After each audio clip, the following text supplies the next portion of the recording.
FIM FM, comptoir, conjoncture. L'économie en débat. Et nous avons en direct Monsieur Diallo Ousmane Alexis. Lui, il est directeur général adjoint de l'Office national du tourisme. Bonjour Monsieur Diallo. Aussitôt arrivé, aussitôt parti. Le temps pour Thierno Hassana Diaouné de l'avoir à nouveau. Je vous le disais, comment améliorer la contribution du tourisme au PIB de la Guinée, l'ONT, l'Office national du tourisme, dans un vaste programme de développement durable de ce secteur, très peu considéré et moins est pris en compte dans l'économie guinéenne, a lancé le week-end dernier la saison touristique 2022-2023. Cette initiative première du genre a-t-elle des enjeux économiques pour le pays? On tentera de poser la question à Ousmane Alexis Diallo. Il est directeur général adjoint de l'ONT. Il est en direct sur FIM FM. Bonsoir Monsieur Diallo. Oui, bonsoir. Bienvenue sur FIM FM. Alors, d'abord, cette cérémonie de lancement de la saison touristique 2022-2023. Dites-nous, qu'est-ce qui a d'abord motivé cette initiative? Je vous reçois très mal là. Est-ce que vous nous entendez? Oui. Je disais, vous avez lancé, quand je dis vous, l'ONT, l'Office national du tourisme, a lancé le week-end dernier la saison touristique 2022-2023. Quelles sont les raisons qui ont motivé à l'initiation de cette saison, de créer une saison touristique? Parce que c'est une première en Guinée. Bon, vous savez, d'abord, l'Office national du tourisme est l'organe qui est chargé de la promotion et du développement du tourisme guinéen.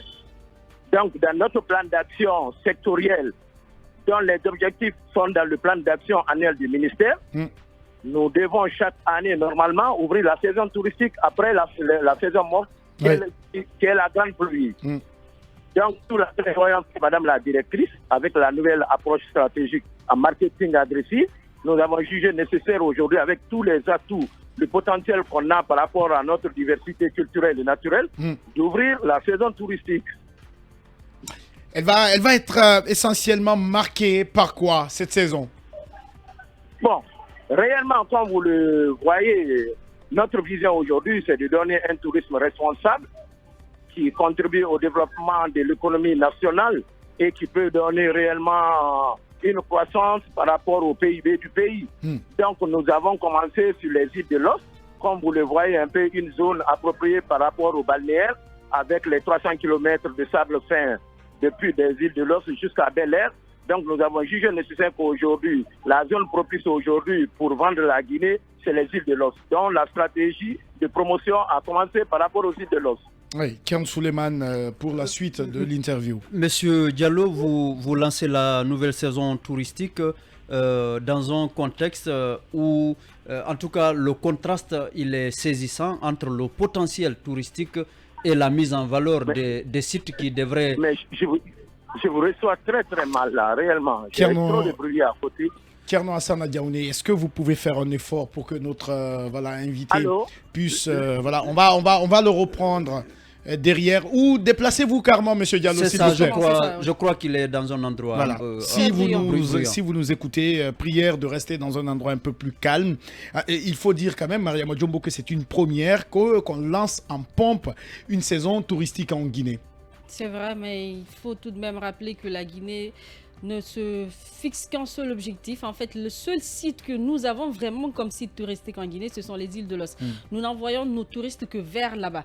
Pourquoi pas diversifier cela, les envoyer? Nous avons beaucoup de sites touristiques qui ne sont pas reconnus, qui sont cachés.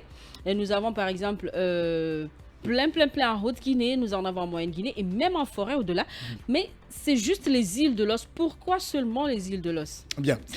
J'espère qu'on va pouvoir poser la question à notre invité Ousmane Alexis Diallo. Il est directeur général adjoint de l'Office national du tourisme.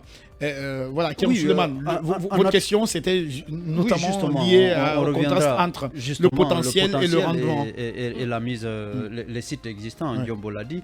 La Guinée, en elle-même, c'est un site C'est un touristique. site, oui, vivant. Partout où vous allez dans les 4 régions naturelles du pays, J'espère que cette il y a fois, des choses à découvrir sera- et à vivre. Ah oui, toutes mes excuses, Kerno Non. Souleymane. J'espère que cette fois c'est la bonne. Monsieur Diallo, vous êtes là? Oui, je suis là. Ouais, prière de rester dans un endroit où il y a moins de bruit. Alors, la question de Kerno Souleymane. Oui, Monsieur Diallo, nous disons que c'est innovant ce que vous venez de faire parce qu'on n'a pas l'habitude de le voir. Sauf qu'il y a une préoccupation, sinon une contrainte, c'est lié au Oui. contraste existant entre le potentiel touristique qui est énorme dans ce pays et les Oui. sites réellement exploitables, donc mis en valeur, que vous pouvez offrir. Qu'est-ce que vous envisagez de faire pour justement équilibrer les choses à ce niveau-là?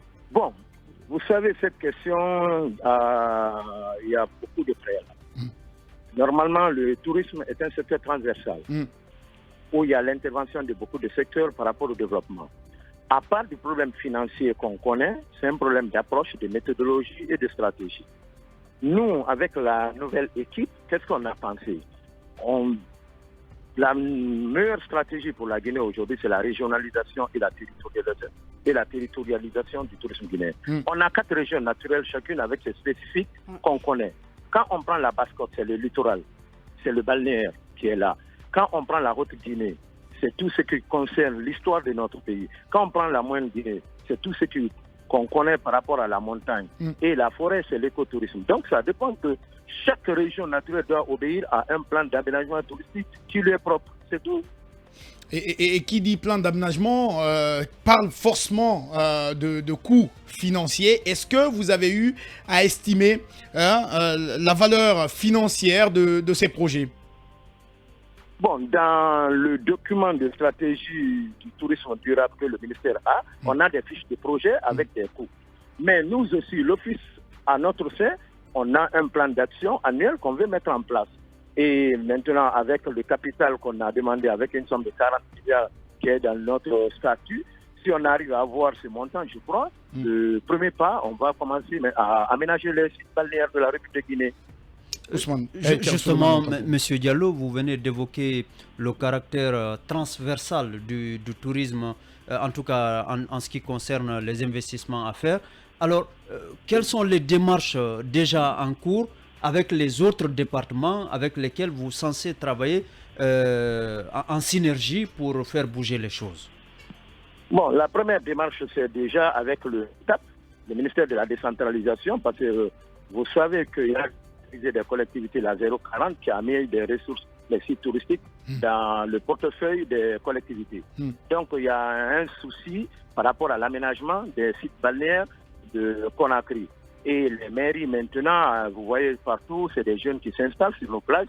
Donc, la première approche que le ministre a eu à faire, c'est de prendre un arrêté conjoint avec son homologue de Matap pour nous rétrocéder les sites balnéaires. Donc ça, c'est la première démarche sur le plan institutionnel. Et nous, il y a un plan d'aménagement avec la Direction nationale d'aménagement aussi, qui prévoit le schéma directeur de l'aménagement touristique des sites balnéaires de la République de Guinée.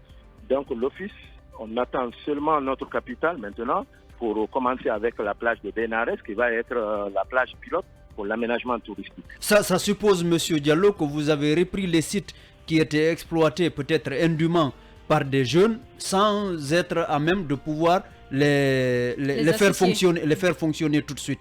Est-ce que déjà c'est pas un problème?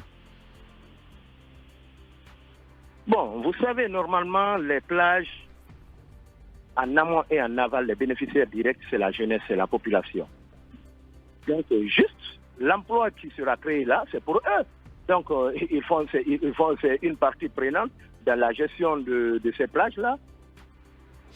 Bien. Obligatoirement, nous allons penser à une sensibilisation avec la mairie pour leur dire que ce qu'on fait, l'Eldorado là, qui est là, l'économie bleue, ce que cette plage-là peut donner normalement, peut considérer une source de débouché pour eux. Ils prennent la mer pour...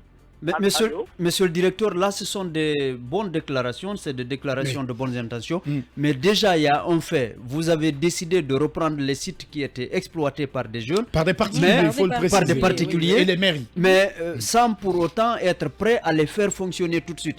Est-ce que c'est déjà pas un problème à résoudre? Je vous reçois très mal. Reprenez la question. La question est de savoir, vous avez retiré Oui. la gestion de certaines plages aux mairies et à des particuliers, alors que vous n'êtes pas prêt pour le moment à les faire fonctionner. Est-ce que Vous attendez des moyens pour le vous faire. attendez des moyens pour le faire. Est-ce que cela n'est pas en soi un problème qu'il faut résoudre? Non, pas du tout. Les moyens sont là. Le capital qu'on doit avoir maintenant là. Mais cet argent-là doit être utilisé judicieusement pour l'investissement touristique. Bien. Donc on attend seulement la mise en place. Alors, Ça, c'est la première ambition de la directrice de l'Office national du tourisme, c'est de récupérer aujourd'hui les plages à l'image de Sali, Portugal, qui est ici à Dakar, à l'image du Cap-Vert, de la Gambie, comme tous les autres pays de la sous-région. Ça, c'est une priorité des priorités pour nous. alors, comment justement, parce que vous, dans la déclaration de la directrice générale, vous faites bien de la mentionner, lors de cette cérémonie de lancement de la saison, elle dit que l'objectif, c'est d'améliorer la contribution du secteur touristique au PIB national. Comment vous comptez vous y prendre? Bon, comme je vous dis, déjà, le tourisme en tant que secteur, la deuxième industrie après le pétrole, ses deux rôles, c'est pourvoyeur de devises et créateur d'emplois. Donc, obligatoirement, si c'est une priorité du gouvernement aujourd'hui, ce secteur-là doit jouer son rôle pour une croissance économique du pays. Parce que le tourisme, n'oubliez pas que ça crée 8 chaînes de valeur. Donc, ça doit obligatoirement contribuer à la recette. Et je vous donne cette information. Ça fait une semaine que la Banque centrale vient de m'envoyer des questionnaires par rapport à l'apport du tourisme aujourd'hui dans le secteur du PIB. Et on a le bureau stratégique qui a mis aussi des outils de travail par rapport aux GPA pour voir clairement ce que le tourisme donne en Guinée. On est obligé. Ça rentre dans le contrat programme avec la tutelle financière comme la tutelle stratégique, qui est le ministère du Tourisme. Ousmane Alexis Diallo, DGA de l'ONT. La toute dernière question, Kerno Souleymane. Oui, justement, en termes de chiffres, comme vous venez de l'effleurer, déjà, à quoi peut-on s'attendre en termes d'emploi et en termes de revenus pour l'État au terme de la saison que vous venez de lancer, monsieur le directeur? Bon, comme je vous disais, en termes de revenus déjà, le tourisme, s'il y a une modalité touristique où la Guinée doit se dire oui, c'est le tourisme d'affaires. Vous voyez aujourd'hui avec la politique de ciel ouvert que la Guinée a, par rapport aux mines déjà, on a combien de personnes, les miniers qui viennent maintenant là, c'est par rapport au pays, à la destination Guinée. Et si on prend aussi les nuitées par rapport aux hôtels, si le régime de faim a travaillé, s'il y a réellement le changement a été prôné, c'est dans l'hôtellerie, avec tout ce que vous voyez aujourd'hui, les grandes chaînes qui sont dans notre pays.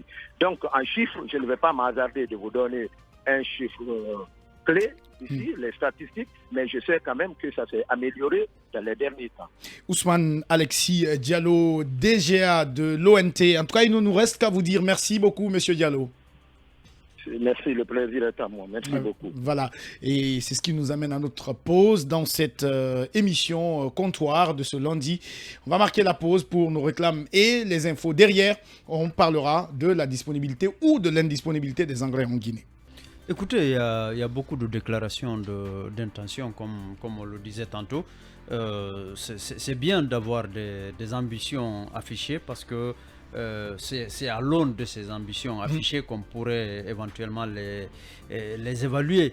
Mais ce qui est tant soit peu déplorable, c'est que ces ambitions ne sont pas chiffrées. Monsieur Diallo n'a pas été à même de nous dire, par exemple, au terme de cette saison, ce qu'il envisage avoir comme résultat, non seulement en termes d'emploi, mais en termes d'entrée dans les caisses. Il faut reconnaître quand même que le tourisme en Guinée est un terrain pratiquement vierge. Ce secteur a toujours été un peu considéré. Je me rappelle, on l'a tous remarqué que quand on parlait du tourisme lors de l'ancien régime, les gens parlaient plutôt de la construction des hôtels à Conakry, alors qu'il y a un déficit, il y a un décalage avec l'intérieur du pays qui regorge beaucoup de sites touristiques. Oui, cela ne change pas le fait que, Moustapha, maintenant la gestion elle est axée sur les résultats. En commençant une activité, on est censé, ne serait-ce que de façon prévisionnelle, savoir à quoi on peut s'attendre. Peut-être qu'il est très méfiant là-dessus. Hein. Il a dit justement, qu'il ne voudrait pas s'aventurer. Justement, c'est ce qu'il faut éviter parce que quand on gère la chose publique, l'un des principes, c'est la réduction des comptes. Oui. Il faut rendre compte à l'opinion, il faut rendre compte au public, aux Guinéens, au nom desquels on est en train de gérer. Donc c'est bien beau d'avoir toutes ces ambitions, de vouloir changer les choses, mais si on ne sait pas réellement ce que vous envisagez, c'est difficile de vous évaluer. Envisager en termes de chiffres, oui, Diombo, sur la même question. Moi, j'avais beaucoup plus une question à poser au monsieur avant qu'il ne parte. Malheureusement, on a été pris par justement, le temps. c'est concernant nos différents sites touristiques que nous avons. Nous en avons plein. Nous en avons assez plus que dans les pays de la sous-région qui sont déjà en voie de disparition ou carrément qui ont disparu. Nous avons par exemple assez de tombes de nos résistants qui ont disparu. Nous ne savons même plus où ils sont enterrés de nos jours.